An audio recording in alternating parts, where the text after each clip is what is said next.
Hello friends, welcome to you too. तो चलिए आज स्टार्ट करते हैं हम फिजिक्स का पहला चैप्टर यूनिट एंड मेजरमेंट, जो कि एलपी टेक्नीशियन के सिलेबस में है। तो चलिए हम स्टार्ट करते हैं। चलिए, तो आपका जो फर्स्ट टॉपिक है वो है क्वांटिटी। क्वांटिटी क्या है? तो क्वांटिटी देखिए, क्वांटिटी उसे कहते हैं जिसे हम नंबर में लिख सकते हैं। वे सारी चीज़ें जिसको हम नंबर में लिख सकते हैं उसको हम क्वांटिटी बोलेंगे। हिंदी में इसी को राशि कहा जाता है। आप देख रहे हैं, लिखा भी है यही, जिसको नंबर में व्यक्त किया जा सकता है, या quantity which can be written in number. ठीक। अब एग्जाम्पल के तौर पे आप ले सकते हैं। एग्जाम्पल में क्या ले सकते हैं? एग्जाम्पल में आप ऐसे इसको लिख सकते हैं कि जैसे मान लीजिए आप किसी के एज को बताते हैं, किसी के एज को बता रहे हैं, तो आप एज को बता रहे हैं तो आप नंबर में बताते होंगे एज, कि भाई ये जो व्यक्ति है इसकी एज 15 ईयर्स है या 20 ईयर्स है इसकी एज, यही तो बताते हैं आप। तो हम इस एज को नंबर में लिख पा रहे हैं, इसलिए ये एक क्वांटिटी हो गई। दूसरा और एग्जांपल क्या ले सकते हैं? मान लीजिए लेंथ। हम लेंथ को भी क्या करते हैं? हम लेंथ को भी नंबर में लिख पाएंगे। 5 मीटर, 6 मीटर, 7 मीटर, ऐसे हम बताते हैं, लेंथ को लिखते हैं। तो ये सब चीज़ें क्या कहलाएंगी? क्वांटिटी कहलाएंगी, राशि कहलाएंगी। ठीक। लेकिन कुछ चीज़ें ऐसी हैं जो कि हम प्रैक्टिकली यूज करते हैं, लेकिन उसको हम नंबर में लिखने की कोशिश करेंगे, वो नंबर में नहीं लिख पाएंगे। जैसे क्या है? तो जैसे मान लीजिए कि हम आपके इमोशंस को बताना है, आपके इमोशंस को बताना है, तो आप इमोशंस को आप नहीं लिख सकते हैं कि मेरा इमोशंस जो है 2 यूनिट है। इमोशंस 2 यूनिट है, आप ऐसे नहीं लिख सकते हैं। जैसे आपके प्यार को बताना है कि आप किसी से भाई प्यार करते हैं, तो आप कितना प्यार करते हैं, तो नंबर में इस प्यार को आप नहीं लिख सकते हैं कि हम भाई तुमसे 1,00,000 यूनिट प्यार करते हैं, 1,00,000 यूनिट प्यार करते हैं, ऐसा नहीं लिख सकते हैं। आप किसी को प्यार करते हैं तो आप सिर्फ आप उसको इतना ही बोल सकते हैं कि मैं बहुत प्यार करता हूँ, या मैं प्यार करता हूँ, या बहुत कम प्यार करता हूँ, ऐसा बोल सकते हैं। तो ये जो आपका इमोशंस हो गया, और भी है। आप हैप्पी हैं, तो भाई आप कितने हैप्पी हैं, कितने हैप्पी हैं आप, तो आप इसको कम या ज़्यादा में ही बता पाएंगे, आप इसको नंबर में नहीं बता पाएंगे। तो इमोशंस, प्यार और हैप्पीनेस, ये सब फिजिकल क्वांटिटी नहीं है। और ये लेंथ, एज जिसको आप नंबर में लिख रहे हैं, वो सब क्या है? राशि कहलाएंगी, क्वांटिटी कहलाएंगी। ठीक। अभी आपको पता चल गया राशि किसे कहते हैं। चलिए, तो आगे हम बढ़ते हैं। नेक्स्ट है भौतिक राशि। देखिए, राशि से बने राशि ही, भौतिक राशि और राशि लगभग सेम ही है। भौतिक राशि किसको बोलेंगे? तो भौतिक राशि आप देख रहे हैं कि all the quantity which can be measured, मतलब जिसको मापा जा सके। और इसमें और एक चीज़ ऐड कर सकते हैं, जो फिजिक्स के लॉ को फॉलो करे, जो फिजिक्स लॉ पे बेस्ड हो, मतलब फिजिक्स के लॉ को भी फॉलो करे, मापा जा सके, तौला जा सके, उसको क्या बोलेंगे? हम भौतिक राशि बोलेंगे। इसके एग्जांपल में मान लीजिए सबसे पहले भौतिक राशि में क्या आएगा, तो मान लीजिए एरिया मेजर करना है किसी चीज़ का, एरिया मेजर करना है, तो आप एरिया माप सकते हैं ना। कोई मान लीजिए ये कोई रूम है, इसका एरिया नापना है, तो आप क्या करेंगे मापने के लिए? इसका लेंथ मेजर करेंगे, फिर विड्थ मेजर करेंगे, लंबाई और चौड़ाई, और लंबाई को क्या करेंगे? चौड़ाई से मल्टीप्लाई कर देंगे, तो आपका एरिया निकल के आ जाएगा। तो हम एरिया को लिखेंगे नंबर में कि 200 मीटर स्क्वायर एरिया है भाई। ठीक। इसको माप सकते हैं, तो एरिया आपका फिजिकल क्वांटिटी, भौतिक राशि हो गया। तो भौतिक राशि वे सभी राशि जिसको हम माप सकते हैं, जिसको नंबर में लिख सकते हैं, और वे फिजिक्स के लॉ को फॉलो कर सकती हैं, उसे हम भौतिक राशि। और भी जैसे राशि है, चलिए और क्या लिख सकते हैं? और जैसे मास, मान लीजिए मास है। मास क्या है? द्रव्यमान। इसका हिंदी में क्या होता है? द्रव्यमान।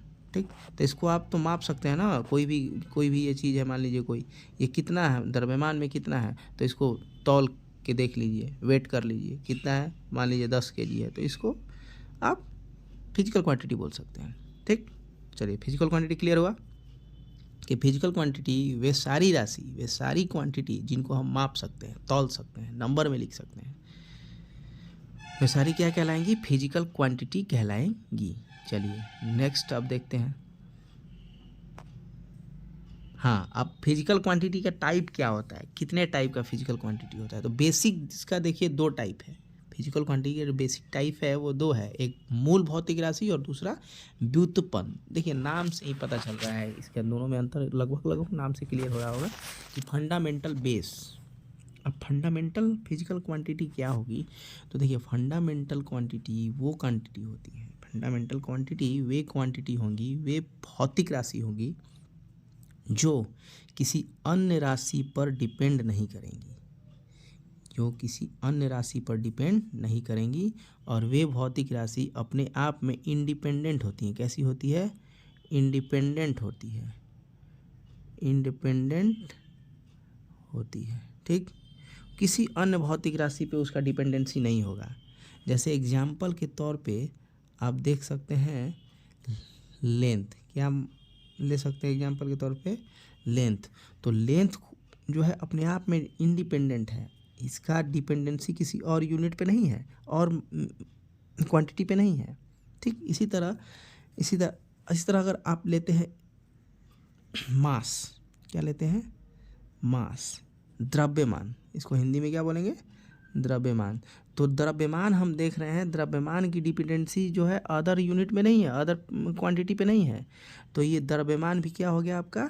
ये हो गया मूल भौतिक राशि। मतलब मूल भौतिक राशि वैसी राशि होती हैं जो किसी अन्य राशि पे डिपेंड नहीं करती, वो अपने आप में इंडिपेंडेंट होती हैं। या इस तरह इसको ऐसे बोल सकते हैं कि मूल भौतिक राशि को डिफाइन करने के लिए वो खुद भौतिक राशि ही काफ़ी है, उसको डिफाइन करने के लिए किसी और भौतिक राशि की सहायता नहीं लेनी पड़ेगी, वो सभी राशि कहलाएंगी मूल भौतिक राशि।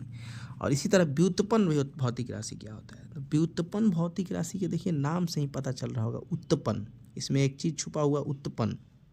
डराइव्ड मतलब निकला हुआ, ड्राइव मतलब उत्पन्न हुआ किसी से। अब तो देखिए एग्जाम्पल के तौर पे मान लीजिए आप लेते हैं वॉल्यूम, क्या लेते हैं? वॉल्यूम।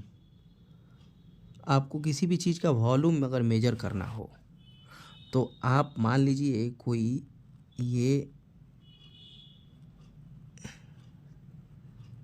वॉल्यूम इसका मेजर करना है, तो आप इस वॉल्यूम को मेजर करने के लिए क्या क्या चाहिए आपको? लेंथ चाहिए, ब्रेथ चौड़ाई चाहिए, और हाइट भी चाहिए, ऊंचाई भी चाहिए। तो हम वॉल्यूम को कैसे लिखेंगे? L into B into H.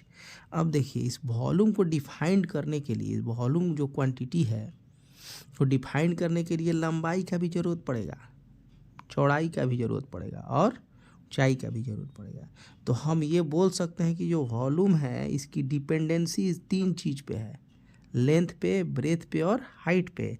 कोई भी एक चेंज होगा ये बदल जाएगा कि नहीं बदल जाएगा? बोलिए।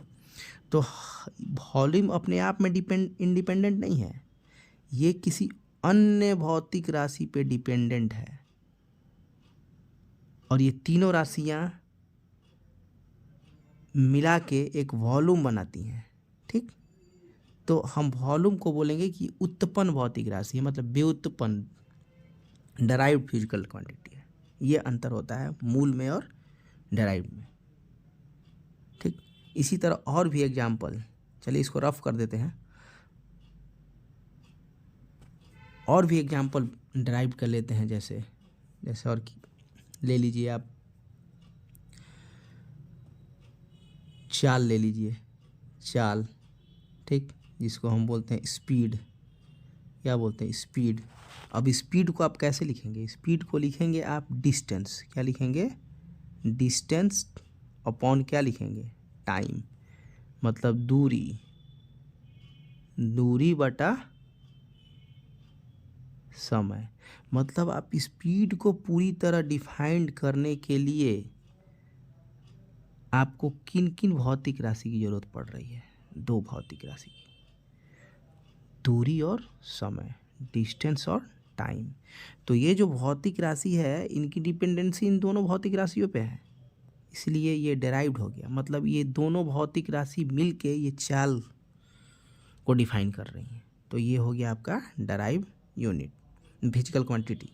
तो डराइव फिजिकल क्वांटिटी वे क्वांटिटी होती है जो अपने आप में इंडिपेंडेंट नहीं होती या जिनकी डिपेंडेंसी, जिनकी निर्भरता किसी अन्य मूल भौतिक राशि या अन्य राशियों पे होती है, उसको हम बोलते हैं डराइव्ड फिजिकल क्वांटिटी, व्युत्पन्न भौतिक राशि। तो चलिए, इतना क्लियर है आपको? दोनों में अंतर समझ में आया, मूल भौतिक राशि और व्युत्पन्न में? ठीक, चलिए आगे बढ़ते हैं। अब देखिए नेक्स्ट है मेजरमेंट, मापन। मापन क्या होता है भाई? तो मापन देखिए, मापन का यूज़ हम लोग डेली लाइफ में हर कोई करता होगा मापन, लेकिन मापन करते वक्त करते क्या है आप? तो सिंपली मापन क्या है? तो comparing the quantity with standard amount of physical quantity of a same kind is called measurement. अब इसका मतलब क्या हुआ कि किसी राशि को उसके समान प्रकार की भौतिक मात्रा से, समान प्रकार का मतलब क्या होगा? जैसे मान लीजिए कि लेंथ है, तो लेंथ को मेजर करने के लिए आप इसी टाइप का यूनिट तो यूज करेंगे, जैसे मीटर स्केल यूज करेंगे, सेंटीमीटर स्केल यूज करेंगे। ऐसा तो नहीं है कि आप लेके आ जाएंगे केजी और लेंथ को केजी से मेजर करेंगे, तो आप मेजर कर पाएंगे? नहीं कर पाएंगे। तो हम जिस प्रकार की ये भौतिक राशि है उसी प्रकार का मात्रक, मानक मात्रक से हम इसको कंपेयर करेंगे, वही मापन कहलाएगा। इसका समान प्रकार की भौतिक मात्रा का मतलब यही हुआ कि जैसे आप मान लीजिए कोई पैकेट में कुछ रखा हुआ है, ये कोई आइटम है, अब इसको मेजर करना है, तो आप इसको क्या करेंगे? ये तो इसको मेजर करना है कितना है ये, ठीक, कोई भी चीज़ रखा हुआ है, तो आप इसके लिए क्या लाएंगे? आप इसके लिए लाएंगे वेट, कितना वेट का है, तो वेट लेके आएंगे 1 केजी का, या जो भी स्टैंडर्ड वेट होता है, तो केजी से इसको कंपेयर करना स्टार्ट करेंगे। ऐसा तो नहीं है कि इसको कंपेयर करने के लिए आप सीधे मीटर का स्केल लेके आ जाएंगे और इसको मीटर के स्केल से कंपेयर करिएगा, तो होगा? नहीं होगा। तो ये वही है, ये कहना यही चाह रहा है कि किसी राशि को उसके समान प्रकार की भौतिक मात्रा के मानक मात्रा से तुलना करना ही क्या कहलाता है? मापन कहलाता है। जो स्टैंडर्ड यूनिट है या स्टैंडर्ड मात्रक है, उसको उससे कंपेयर करा दीजिए जो भी आपका राशि को मापना है। तो सपोज के लिए आप एग्जांपल के तौर पे ले लीजिए कि आपके पास एक लेंथ का कोई लंबाई का टुकड़ा है, ठीक, ए बी क्या है? कोई भी क्वांटिटी है ये, इसको हम मान लीजिए क्वांटिटी राशि है, इसको हम किससे डिनोट कर दिए? तो इसका वैल्यू है मान लीजिए क्यू। कितना वैल्यू है? क्यू। अब हमारे पास दो मानक क्या है? यूनिट है, दो स्टैंडर्ड यूनिट है। पहला जो है वो है मीटर और दूसरा है सेंटीमीटर। अब मीटर का मान लीजिए स्केल जो है इतना बड़ा है और सेंटीमीटर का इतना छोटा है, यही होता है। मतलब ये मीटर जो है ये लार्ज स्केल है। क्या है? लार्ज स्केल है। और ये है स्मॉल स्केल है, ठीक। अब क्या करेंगे? इस मीटर के टुकड़े को आप स्केल को उठाएंगे और बारी बारी से इसको ऐसे कंपैरिजन करना स्टार्ट करेंगे, यही करेंगे आप, ठीक। सपोज कीजिए इस मीटर स्केल को, इसको कंपेयर करने में आपको 5 बार इस तरह से ऐसे करना पड़ रहा है। कितने बार? 5 बार में ये पूरा का पूरा लेंथ ख़त्म हो गया, ठीक है। मान के चलिए 5 बार में पूरा का पूरा लेंथ ख़त्म हो गया, तो ये जो क्वांटिटी कितनी आई आप क्या लिखेंगे? क्यू बराबर भाई आया 5 बार। कितने बार कंपेयर किए हैं? 5 टाइम्स। और किससे किए हैं? तो मीटर से किए हैं। तो आप इसको हम बोल देंगे ये क्वांटिटी कितनी है? तो 5 मीटर है, आप यही बोलेंगे, ठीक। दूसरी बार आपने क्या किया कि इस बार इस सेंटीमीटर के स्केल को उठाया और ऐसे ऐसे इसको कंपेयर करना स्टार्ट कर दिया। ये तो छोटा है, तो इससे ज़्यादा बार कंपेयर करना पड़ेगा। सपोज कीजिए इसको कंपेयर करने में आपको 500 टाइम्स लगे, 500 टाइम्स बार इसको कंपेयर करना पड़ा। तो आप इसी क्वांटिटी को इस पर क्या लिखेंगे कि ये जो भाई क्वांटिटी है वो 500 टाइम्स ऑफ किसका है? सेंटीमीटर का। मतलब सेंटीमीटर स्केल का वो कितना गुना है? 500 गुना है। और ये जो मीटर के स्केल का कितना गुना है भाई? तो 5 मीटर है। तो आपने क्या करा? आपने बेसिकली यही किया कि दोनों स्केल से बारी बारी से इसको कंपेयर करना है, और इसी को हम बोलते हैं कि हमने क्या कर लिया? इसको मापन कर लिया। क्या कर लिया? इसका मापन कर लिया। मतलब कंपेयर करना ही क्या कहलाएगा? मापन कहलाएगा, ठीक। समझ में आया मापन का मतलब? चलिए अब इसमें थोड़ा सा और डिटेल में थोड़ा सा बात करते हैं मापन के बारे में। चलिए, तो अब देखिए, अब आपके पास अब दोनों का दो अलग अलग केस मान लेते हैं। ये फर्स्ट केस और ये दूसरा केस, ठीक। दोनों में देखिए एक चीज़ कॉमन है। क्या कॉमन है? क्वांटिटी। मतलब दोनों में हम सेम क्वांटिटी को ही मेजर कर रहे हैं, ठीक। दोनों में हम सेम क्वांटिटी को ही मेजर कर रहे हैं। तो अभी देखिए क्या होगा कि जैसे Q बराबर क्या है, Q बराबर यहाँ से आपके पास आया है क्या, Q बराबर दोनों में नंबर आया है। स्टार्टिंग में क्या आया है? तो किसी भी क्वांटिटी का दो चीज़ इम्पोर्टेंट होता है। किसी क्वांटिटी को डिफाइन करने के लिए, एक मिनट रुकिए, इधर जगह नहीं है, थोड़ा सा हम इधर लिखते हैं। मापने के बाद उसको डिफाइन करने के लिए दो चीज़ इम्पोर्टेंट है। पहला तो ये जो Q है, Q बराबर मापने के बाद हमारे पास दो चीज़ आया। पहला आया एक न्यूमेरिकल वैल्यू। क्या आया? न्यूमेरिक वैल्यू, मतलब संख्यात्मक मान। क्या आया? संख्यात्मक मान आया, ठीक है। और दूसरा जो आया है वो आया है यूनिट, मतलब मात्रक। ठीक। दो चीज़ आया है, पहला आया है संख्यात्मक मान और दूसरा आया है यूनिट। इसको अंग्रेजी में बोले तो न्यूमेरिकल्स वैल्यू, नंबर, और दूसरा यूनिट। अंग्रेजी में क्या बोले? या तो नंबर्स और यूनिट, ये चीज़ आया। तो हम इस चीज़ को, चलिए हम इस चीज़ को इस तरह से लिख सकते हैं। क्या लिख सकते हैं कि जो Q आया हमारा, जो Q आया वो क्या आया? N इंटू यू आया कि नहीं आया? Q पहला संख्यात्मक मान, न्यूमेरिकल वैल्यू, और दूसरा उसका स्टैंडर्ड यूनिट U। तो Q हमेशा क्वांटिटी जो होती है वो होती है N इंटू यू, जिसमें N जो होता है संख्यात्मक मान होता है, न्यूमेरिकल वैल्यू, और जो U होता है वो मात्रक होता है। इतना क्लियर है आपको? चलिए अब थोड़ा इसको हम रफ कर देते हैं। स्क्रीनशॉट लेना है तो आप ले सकते हैं। चलिए इधर रफ कर देते हैं।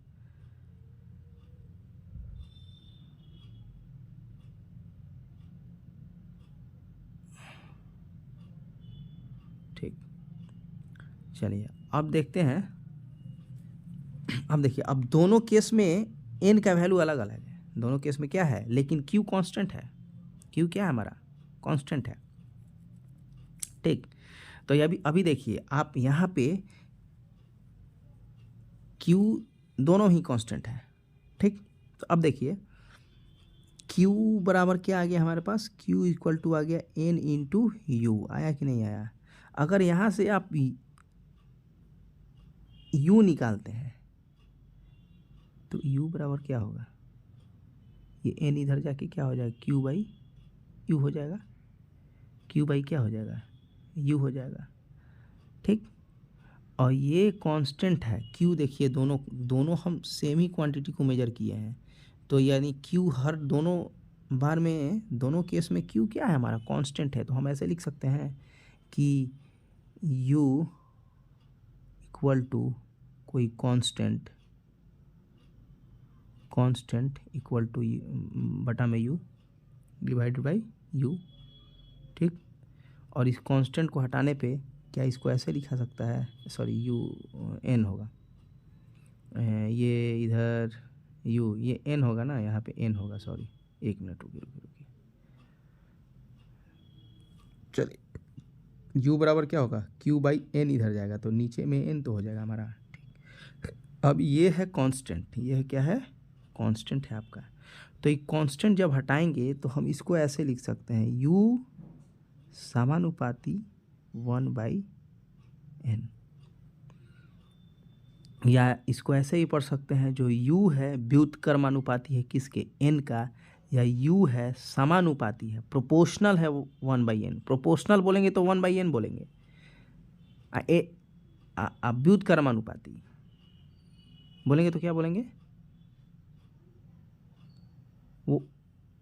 एन बोलेंगे, मतलब एन बोलेंगे, ठीक है। तो जो u आपका किसका प्रोपोर्शनल आ गया, 1/n के। तो इसका मतलब क्या हुआ, इसका मतलब ये हुआ कि जो u है, u यदि ज़्यादा है तो n क्या होगा, कम होगा। मतलब n की वैल्यू ज़्यादा है तो u क्या होगा, छोटा होगा, कम होगा। और यही सेम केस देखिए यहाँ आया हुआ है, सेम केस आप देख सकते हैं आया हुआ है। ठीक, कैसे आया हुआ है चलिए आपको दिखाते हैं।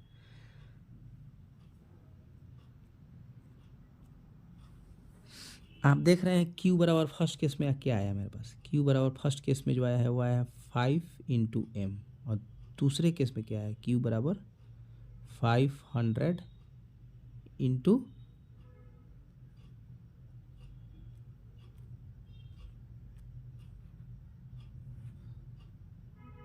सेंटीमीटर, यही तो आया है। और आपको बड़ा है कि ये लार्ज स्केल है भाई, मीटर, और ये स्मॉल स्केल है, ठीक। तो ये हमारा जो रिलेशन क्या कह रहा है, वो कह रहा है कि जब u यूनिट बड़ा होगा तो n छोटा होगा, जब ये यूनिट बड़ा होगा तो n क्या होगा, छोटा। ये रिलेशन यही तो बता रहा है। और ये जो यूनिट छोटा होगा तो n क्या होगा, बड़ा होगा। और देखिए क्या यही यहाँ दिख रहा है आपको, यहाँ पे देखिए यूनिट, मीटर बड़ा है, उसके साथ कैसा नंबर है, छोटा नंबर। और सेंटीमीटर छोटा स्केल है, उसके साथ कैसा नंबर है, बड़ा नंबर है कि नहीं, बड़ा नंबर, ठीक। तो ये रिलेशन यहाँ पे आप देख चुके हैं कि ये रिलेशन आया Q = NU और U समानुपाती प्रोपोर्शनल 1/n का मतलब क्या हुआ। तो एक चीज़ याद रखिए, चलिए मिटा देते हैं इसको और इधर साइड में लिख देते हैं। तो ये हमारा मेजरमेंट इसी तरह होता है। तो जो फाइनल रिलेशन जो आया हमारा, Q बराबर क्या आया, Q बराबर आया n × U, और n × U बराबर क्या लिख सकते हैं, या तो कांस्टेंट लिख देते सकते हैं पहले, या तो Q = NU लिख सकते हैं, n U = n × U = constant लिख सकते हैं, या इसी को ऐसे लिख सकते हैं n समानुपाती 1/u। तो ये तीनों रिलेशन लिख लीजिए, याद कर लीजिए कि ये आपका ये रिलेशन किस में, क्वांटिटी में, नंबर्स में और उसके यूनिट में ये रिलेशन होता है। तीनों को तीन तरह से लिखा जा सकता है, Q बराबर n × U, n × U = constant, और n समानुपाती 1/u, ठीक है। चलिए क्लियर हो गया होगा ये आपका मापन हो गया ख़त्म। अब नेक्स्ट देखते हैं क्या है। तो चलिए अब देखिए, अब क्वांटिटी के बारे में आया, अब उसका मात्रक। अब तो मात्रक जो होता है दो तरह से होता है, दो तरह का ये भी होता है। पहला है फंडामेंटल मात्रक, मतलब मूल मात्रक हिंदी में, और फंडामेंटल यूनिट, और दूसरा है डराइव्ड यूनिट, ठीक। अब ये सेम, इसके नाम से भी आपको पता चल रहा है मूल और डराइव्ड में अंतर क्या है। तो मूल मात्रक वो मात्रक, तो देखिए क्या लिखा हुआ, not resolves in a simpler form. मतलब मूल मात्रक को हम सिंपल फॉर्म में तोड़ नहीं सकते हैं, रिजॉल्व नहीं कर सकते हैं। जैसे क्या, एग्जाम्पल के तौर पे हम लेते हैं यदि मास को, तो मास को और हम भाई किस फॉर्म में तोड़ सकते हैं, मास को किसी दूसरी फिजिकल क्वांटिटी में हम तोड़ के लिख सकते हैं, नहीं लिख सकते हैं। तो मास का यूनिट क्या होता है, केजी मान लीजिए होता है, क्या होता है, केजी को हटा दी, इसमें एक मेट्रिक सिस्टम के मल्टीप्लाई है किलो, इस केजी को छोड़ दीजिए, ग्राम ही ले लेते हैं, आपको केजी से कन्फ्यूजन होगा। तो यदि ग्राम ले लेते हैं तो ग्राम को हम और किसके फॉर्म में लिख सकते हैं, किसी के फॉर्म में नहीं लिख सकते, ग्राम खुद इंडिपेंडेंट है। मतलब हम ग्राम को और सिंपलर फॉर्म में लिख नहीं सकते हैं। और दूसरा इसमें क्या, independent from the other unit, जो ग्राम है वो अदर यूनिट से इंडिपेंडेंट है, इसकी डिपेंडेंसी, इसकी निर्भरता किसी अदर यूनिट पे नहीं है। इसलिए ये क्या हो गया, मूल मात्रक हो गया। तो मूल मात्रक वो मात्रक होता है जिसको हम सिंपलर फॉर्म और भी सिंपल साधारण फॉर्म में नहीं लिख सकते हैं, और ना उसकी निर्भरता किसी और मात्रकों पे होती है। और भी जैसे एग्जांपल में ले लिए मीटर, लेंथ का यूनिट ले लिए मीटर, टाइम का यूनिट सेकंड ले लिए, ये भी किसी पे डिपेंड नहीं है, ये सब भी मूल मात्रक हो गया, ठीक। तो अब डिराइव क्या होगा भाई, तो ड्राइव देखिए क्या होगा, तो ड्राइव यूनिट क्या होंगे, तो जैसे मान लीजिए ड्राइव यूनिट में आपका हम बोलते हैं वेलोसिटी का मात्रक क्या होता है, वेलोसिटी का मात्रक क्या होगा, तो मीटर पर सेकेंड। वेलोसिटी का मात्रक जो होता है किस में डिनोट करते हैं, मीटर पर सेकेंड। तो देखिए वेलोसिटी भी मापने के लिए हमको मीटर पर सेकेंड में मापते हैं। इसका मतलब ये जो ड्राइव यूनिट है, ये ड्राइव मात्रक है, इन दो मात्रक से मिलके बना है। कौन कौन, पहला मीटर और दूसरा सेकेंड। क्या वेलोसिटी के मात्रक लिखने के लिए सिर्फ मीटर से काम हो जाएगा, नहीं होगा। सिर्फ सेकंड से काम हो जाएगा, नहीं होगा। इसके मात्रा को लिखने के लिए दोनों ही ज़रूरत है, मीटर भी और सेकंड भी। तो हम मीटर पर सेकंड को क्या बोलेंगे, मीटर से पर सेकंड को बोलेंगे ड्राइव यूनिट। ठीक, इसका देखिए जो लिखा हुआ है, which is express in a terms of other fundamental unit, मतलब इस मीटर पर सेकंड जो है ये जो यूनिट है वो अदर फंडामेंटल यूनिट्स के टर्म में लिखा गया है, मीटर और सेकंड को मिला के। तो ये ड्राइव यूनिट्स हो गया। और भी एग्जांपल है, और एग्जांपल चलिए इसको रफ कर देते हैं फिर बताते हैं। और एग्जांपल हो गया आपका ड्राइव यूनिट का। और एग्जांपल क्या हो गया, और एग्जांपल आपका जैसे सपोज कीजिए त्वरण। त्वरण क्या होता है, त्वरण जिसको अंग्रेजी में एक्सेलरेशन बोलते हैं। एक्सेलरेशन का क्या होता है, मीटर पर सेकेंड स्क्वायर, मीटर पर सेकेंड स्क्वायर। ठीक, तो मीटर पर सेकेंड स्क्वायर क्या हो गया, एक तरह से व्युत्पन्न, मतलब ड्राइव यूनिट हो गया। क्योंकि इसको डिफाइन करने के लिए देखिए 3 यूनिट का ज़रूरत है, मीटर एक बार और सेकेंड 2 बार। इसका मतलब ये तब जाके डिफाइन होगा त्वरण। तो इसको हम बोलेंगे क्या, इसको बोलेंगे ड्राइव यूनिट्स। ठीक, अंतर समझ में आया फंडामेंटल और ड्राइव यूनिट्स में। चलिए तो नेक्स्ट आगे बढ़ते हैं। नेक्स्ट आप देखिए, अब मात्रक प्रणाली अलग अलग यूज किया गया। मेजरमेंट में सिस्टम ऑफ यूनिट यूज किया गया। सिस्टम ऑफ यूनिट में किस सिस्टम से हम मेजर करते हैं किसी भी चीज़ को, किसी भी क्वांटिटी को। तो जो पहला है देखिए सीजीएस सिस्टम है। जो सीजीएस सिस्टम का फुल फॉर्म क्या होता है, centimetre gram second. Centimetre gram और सेकेंड। तो सी से सेंटीमीटर, जी से ग्राम और एस से सेकेंड। अब देखिए ये जो सेंटीमीटर ग्राम सेकेंड है, इसमें सेंटीमीटर क्या है, लेंथ का मात्रक है। किसका है, लेंथ का मात्रक है। ग्राम क्या है, मास का मात्रक है, द्रव्यमान का। और सेकंड क्या है, टाइम का मात्रक है, टी मतलब टाइम, इससे मेजर होता है।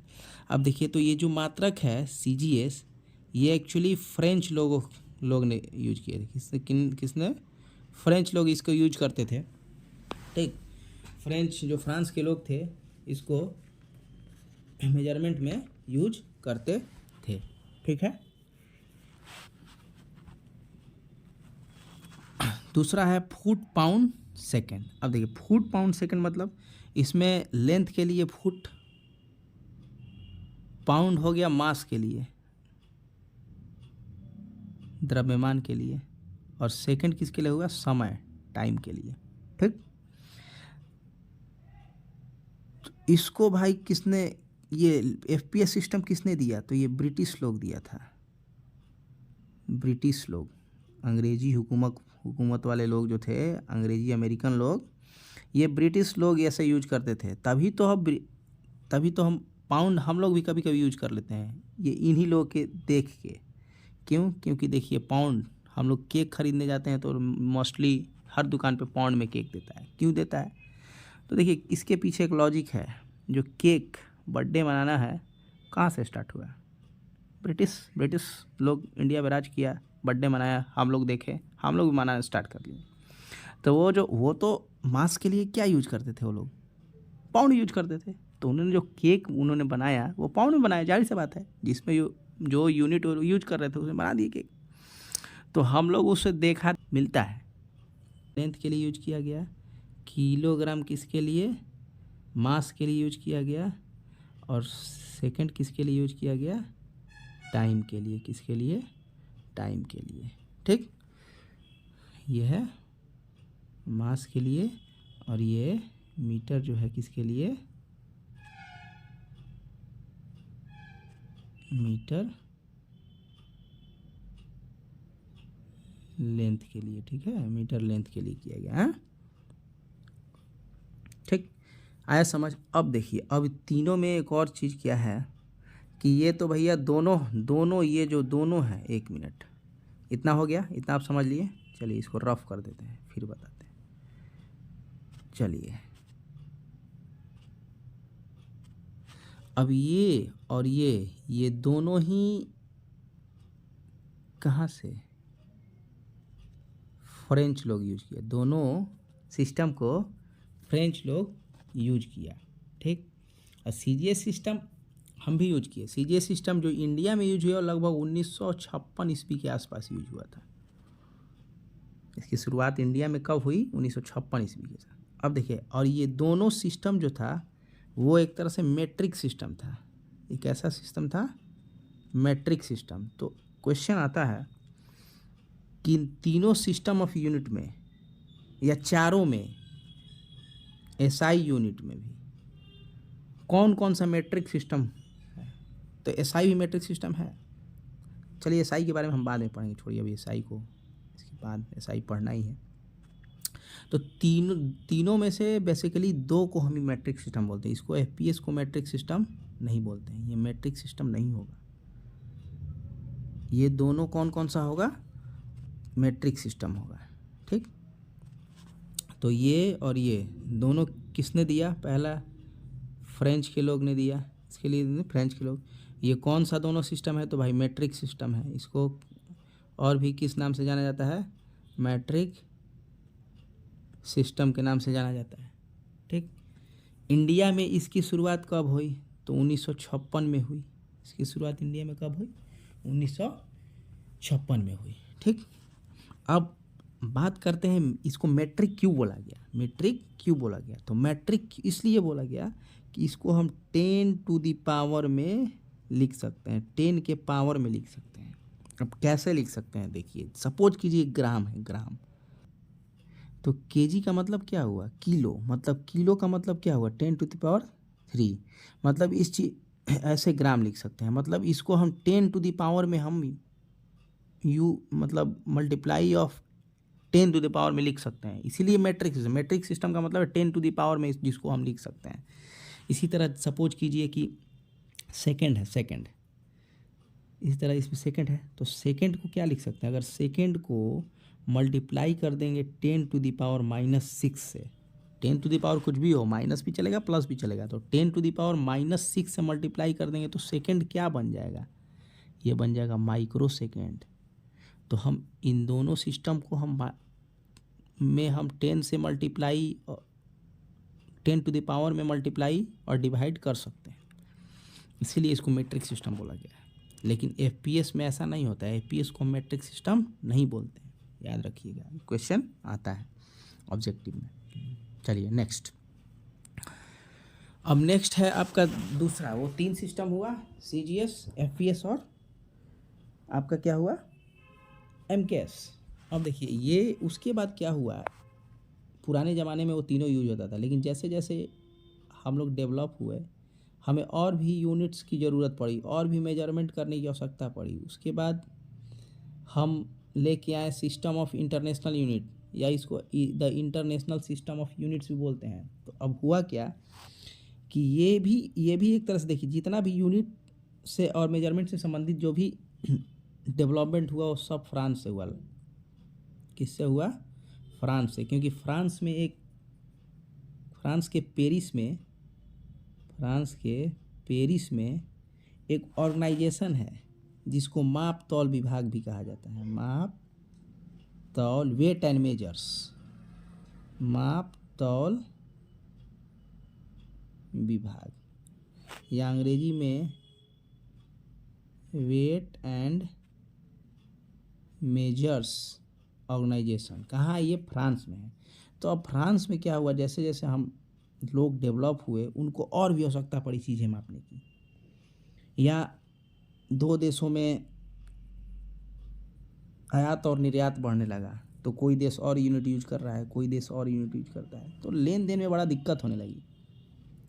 तो इसके लिए इंटरनेशनल लेवल पे एक सिस्टम यूनिट डिसाइड किया गया है कि सभी लोग यही यूज करेंगे अपना सीजीएस। कोई फ्रांस कुछ अलग यूज कर रहा है, इंडिया कुछ अलग यूज कर रहा है, अमेरिका कुछ अलग यूज कर रहा है, ब्रिटेन के लोग कुछ और यूज कर रहे हैं। तो इससे क्या होगा? इससे होगा कि कोई भी सामान आदान प्रदान आयात निर्यात करने में दिक्कत होगी ना। तो यहाँ पे एक मीटिंग रखा गया और उस मीटिंग में डिसाइड किया गया कि भाई हम इंटरनेशनल लेवल पे एक सिस्टम यूनिट बनाएंगे और वही सिस्टम यूनिट सारे देश यूज करेंगे। और उसी मीटिंग से ये सिस्टम निकल के आया जिसको बोला गया सिस्टम ऑफ इंटरनेशनल यूनिट, जिसको शॉर्ट में हम एसआई सिस्टम यूनिट भी बोलते हैं, एसआई सिस्टम भी बोलते हैं। चलिए तो हम देखिए अब उस मीटिंग में भी कौन कौन सी फिजिकल क्वांटिटी या कौन कौन सी यूनिट्स के बारे में डिसाइड हुआ। तो उस मीटिंग में 7 फंडामेंटल यूनिट डिसाइड किया गया। उस मीटिंग के दौरान 7 फंडामेंटल जो क्वांटिटी थी, मतलब मूल भौतिक राशि, उस दिन डिसाइड हुआ और उस सभी क्वांटिटी की फंडामेंटल यूनिट क्या होगी वो डिसाइड किया गया और उस इंटरनेशनल लेवल पे वही सातों यूज होगा, ऐसा उसमें डिसाइड किया गया। ठीक, तो अब देखते हैं कि उस सिस्टम के अंतर्गत कौन सी 7 फिजिकल क्वांटिटी और उसकी कौन सी भौतिक राशि की मात्रक या यूनिट होती है। ठीक, चलिए नेक्स्ट।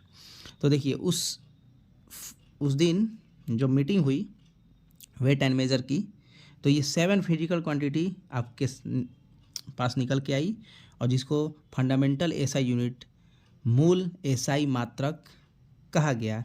जिसमें पहला जो ये आपका क्वांटिटी हो गया, ये क्या हो गया क्वांटिटी, ये हो गया उसका यूनिट और ये हो गया उसका सिंबल।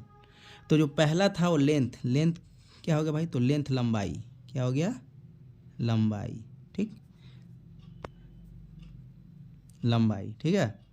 तो लंबाई को लंबाई का यूनिट क्या रखा गया एसआई सिस्टम में, तो मीटर रखा गया कि आज के बाद कोई भी भाई आदमी है, कोई भी कंट्री है, वो एसआई यूनिट्स में अगर कोई चीज़ मेजर करेगा तो लेंथ को हमेशा मीटर में मेजर करेगा और उसका सिंबल एम रखेगा। ठीक, ऐसा डिसीजन हुआ वहाँ पे।